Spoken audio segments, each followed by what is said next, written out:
it be my way.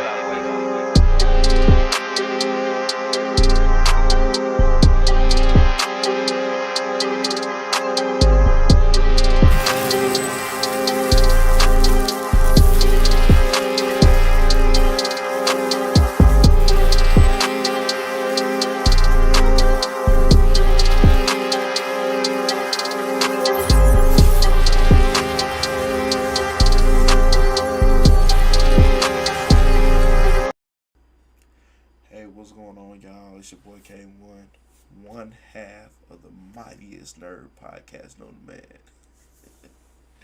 Hey, man, here y'all with a little mini review, whatnot. I'm going over Shazam today, and tomorrow it'll be for Super Mario Brothers. But hold on, let's get into it. All right, so boom. If you were a fan of the first Shazam, then you'll more than likely like this one as well. I mean, it was a fun family movie, and anytime I watch it, I gotta keep in mind that's what it is. Like, it's a family movie. It got kids that transform into adults, so you gotta kind of know that dynamic as well. Um, but overall, I think it was a decently put together. You could definitely tell, the route DC was trying to move towards, and but with this transition between, the DCEU to DCU, this is not gonna be canon, unfortunately. It was fun to see. It was good that he had some good cameos that came in and whatnot. Um, but like I said, all in all, it was pretty good. Because I definitely came in with low expectations because we told y'all before, like, we wasn't gonna pay to go see it. Like, unfortunately, like it didn't have enough hype behind it. The first one didn't give us enough.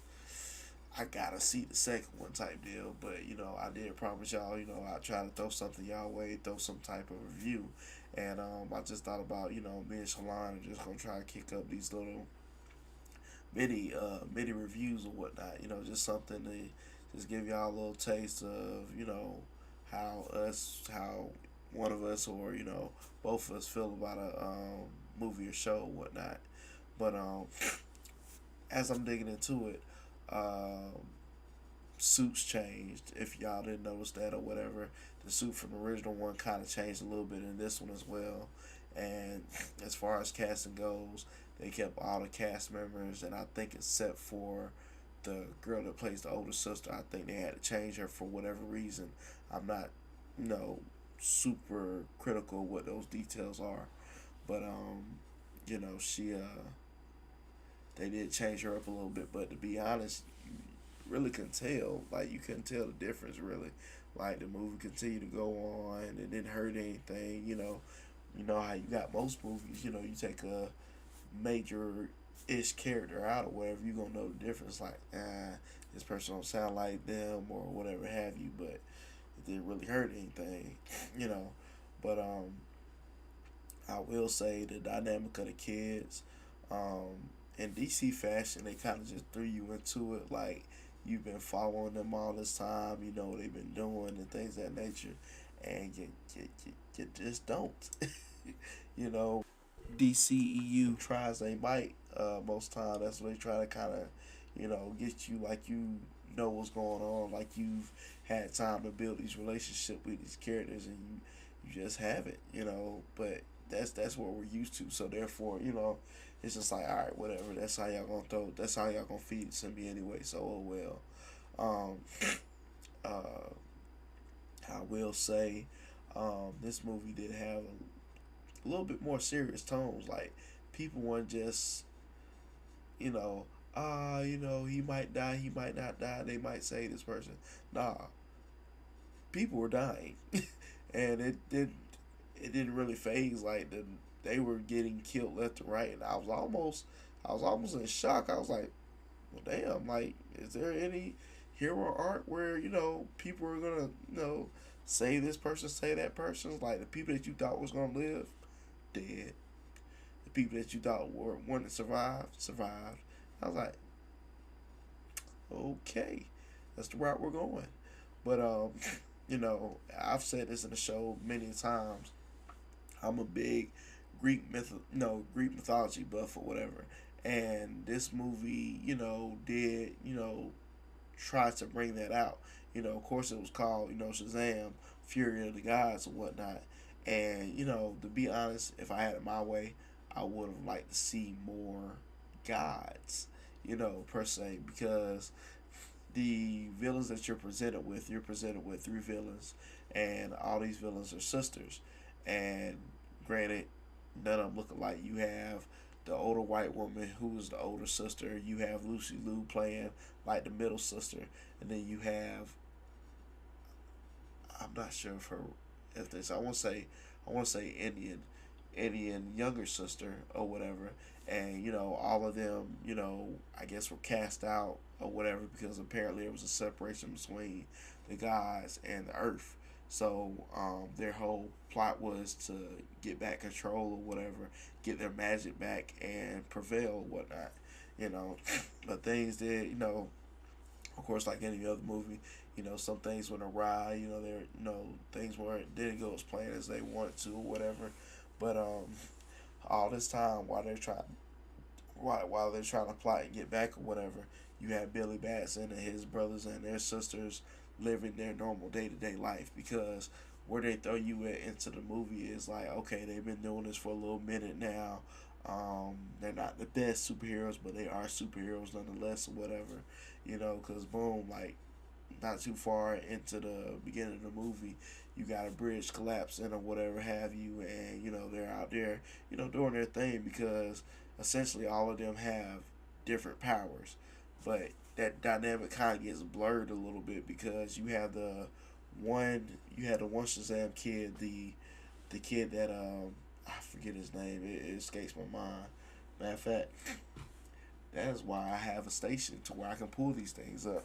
So therefore, I can't, I ain't just gotta feed y'all whatever. I can actually, speak to these names. So, all right. So boom. So you got Freddy. Freddy.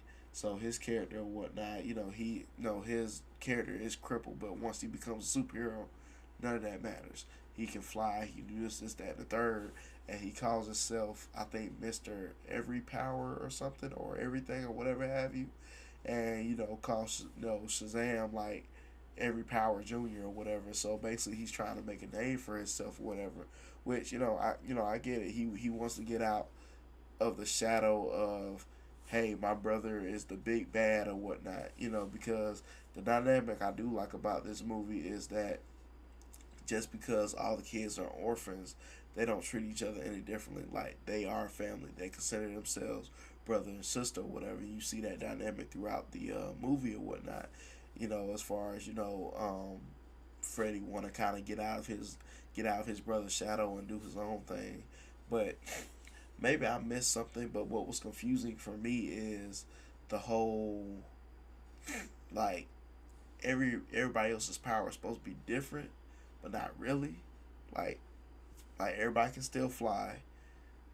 Essentially, everybody is still strong. So which is kind of weird because I think in the first one or whatever there was distinctive powers. Like this is your main source. This is what you do, and same thing here. And Shazam is essentially supposed to encompass all those powers or whatever. But maybe I'm just looking too deeply into it. I mean, but you didn't really see a whole difference in my opinion. But like I said, nothing really changed from the first one as far as the characters and how they behaved or whatever. And you would think, however long it's been, that the characters themselves would have kind of matured or be getting it by now, because I'm not sure how old Billy Batson was when he first turned to Shazam. Let me see, because he's in this one he's playing 18 in this movie. So let me see. The original one came out. The original one came out in 2019. So now here we are in 2023. So I would assume time kind of changed a little bit as far as with the pandemic and everything. But let's just say we're doing from 2019 to 2013. 2023. That's essentially 4 years.